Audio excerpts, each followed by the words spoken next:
Hi, this is Michael with the San Diego Skateboard Longboard Race Club. I want to make a small presentation on recommended equipment for the events we do. When I was doing the Adrenalina Marathon, I saw, all ages with all styles of skateboards, even regular popsicle stick skateboards. Some of them are a little bit wider, like cruiser style. So there's not really a restriction on what to do on distance, but having a board lower to the ground is probably your #1 priority. But with that comes, a trade-off. And I'm a free rider. I like to slide and go up driveways. For me, free riding is going out my front door, skating down to the bay, going on Mount Soledad, skating down some hills, ending up in La Jolla, having lunch, cruising, to Bird Rock. So a lot of distance boards can be super low to the ground, but since my influence is free riding, I like to slide a little bit. I'm going to show you what works for me in that sense. Let me start with a top mount. This is going to be your tallest board. This particular top mount has the trucks recessed into the deck some. So this lowers the board as well. And then the deck drops down. It has a really mild drop to lock in. This is the board I like to use for sliding on the streets.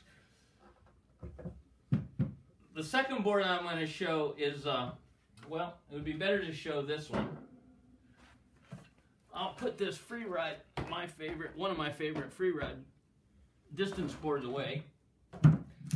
I would suggest for beginners a drop deck if you want to do some free riding. So you can see that this is a pretty low deck, substantially from the distance of the top mount. This is called a drop down deck.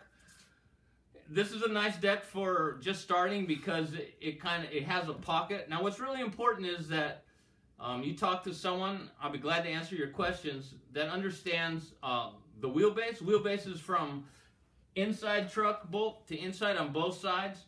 And if you're a really tall rider, you have a wider stance, more comfortable.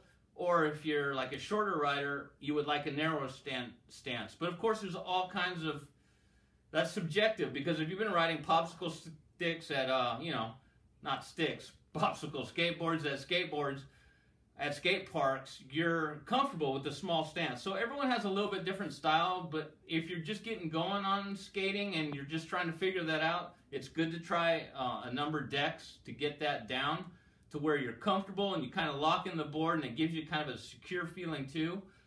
The next style that's a little bit harder board to ride, but is really what I progressed on the most for free riding, which I'm also able to use for distance, which is a drop-through. You can tell that the trucks go through the deck. And what's important is, for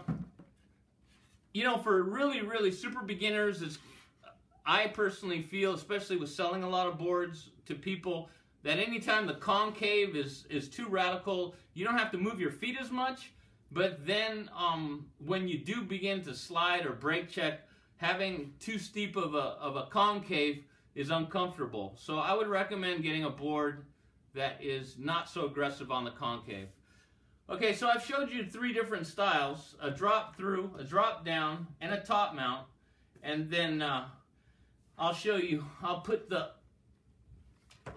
drop through down, and then this is my board that I like to race. Now you can see that, well, I should probably compare it to the drop-through. Sorry about that. But the thing with my this is a double drop. I haven't shown you this style yet. But what's different about this double drop is I'm using 90mm wheels. Obviously, if I pull some 70s right here, you can see quite a bit of difference. So there's a couple things I like to change on that, which is I like to raise the trucks. Certain trucks, you can raise them more. Because you need to have clearance when you're turning underneath the board. So there's a limit. Anyway, I'll discuss the details on this board on another video. I have an earlier version, but it's pretty bad, so I won't even recommend seeing it. I hope to make a new one shortly. So really, I want to try to keep this short. I could talk about Longboards, which is converting, like say a double kick deck. A lot of people, this is actually a pretty big one. But a Longboard is where people put trucks on the nose and tail with a traditional kingpin. And so even if you don't have a lot of money, you can, if you have an extra skateboard, really by changing the truck position. I do this for people sometimes. It's a way we raise money for the ministry that we run. But, you know, I'll give you advice. I'll tell you how to do that. Let me see here. Here's a board from Madrid. So when I call that one a Longboard, this is actually factory made like this. And I've tried a few different configurations of trucks, but I found that this one has some indies on it. Some, I think they're 215s, nice and wide. And with soft bushings, this still turns pretty good, but this is really, really stable.